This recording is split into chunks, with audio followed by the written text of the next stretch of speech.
Why did Jesus teach through parables? Why is it important to listen to the Word of God? Why did Jesus explain the parable? All these questions and more answered during today's episode of Daily Reflections.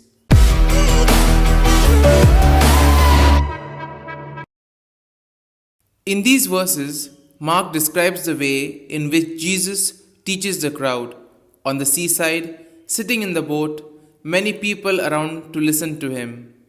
He had not frequented the superior school of Jerusalem. He was someone who was unknown, a craftsman and a countryman. Without asking permission from the authority, he began to teach the people. He spoke in a very different way. People liked to listen to him. The Gospel tells us about Jesus teaching through parables. Jesus helped people to perceive the mysterious presence of the kingdom in the things of life through parables. A parable is a comparison. He uses the known and the visible things of life to explain the invisible and unknown things of the kingdom of God. For example, the people of Galilee understood when he spoke of seeds, of soil, of rain, of sun, etc. And Jesus precisely uses in his parable these things which were known to the people to explain the mystery of the kingdom. The parable of the sower is a picture of the life of the farmers. At that time, it was not easy to get a livelihood from agriculture. The land was full of stones, there were many bushes, little rain, and much sun. Besides, many times people, in order to shorten the distance, passed through the fields and stepped on the plants.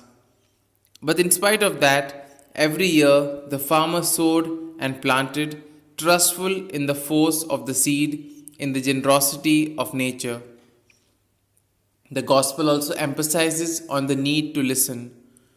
Jesus begins the parable saying, "Listen," and ends by saying, "He who has ears to listen, let him listen." The way to understand the parable is research and seeking.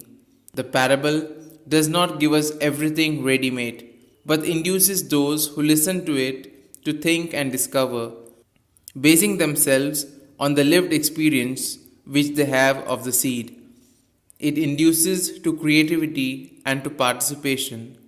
It is not a doctrine that arrives ready made to be taught and decorated.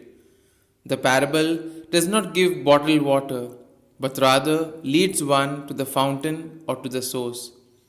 The parable affects the people, moves them, and impels them to listen to nature and to think about life.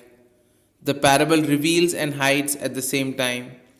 It reveals to those who are inside, who accept Jesus as the Messiah and as a servant. It hides for those who insist in considering him as the Messiah, the glorious King. They understand the images of the parable, but they do not succeed in understanding its significance. Then we see that Jesus explains the parable. The explanation of the parable is done in different parts. One after another, Jesus explains the parts of the parable: the seed, the soil, up to the time of the harvest. Some scholars hold that this explanation was added later and would have been given by some communities. This is well possible, because in the bud of the parable there is already the flower of the explanation. For this reason, we can continue to reflect and discover other beautiful things in the parable. Jesus explains to us how the Word of God is accepted by different people. What is important is that we need to cultivate the soil in our hearts to accept the seed of His Word. Here are some points for our personal reflection. What experience do you have with seeds? How does this help you to understand the good news better? What type of soil are you? Are you a heart that accepts, that is available, docile to attain a full understanding of the Word? These points can be of great help to reflect on today's Gospel. And if you like our reflection, do share the good news of our Lord. Have a good day, and may God bless you all. Amen.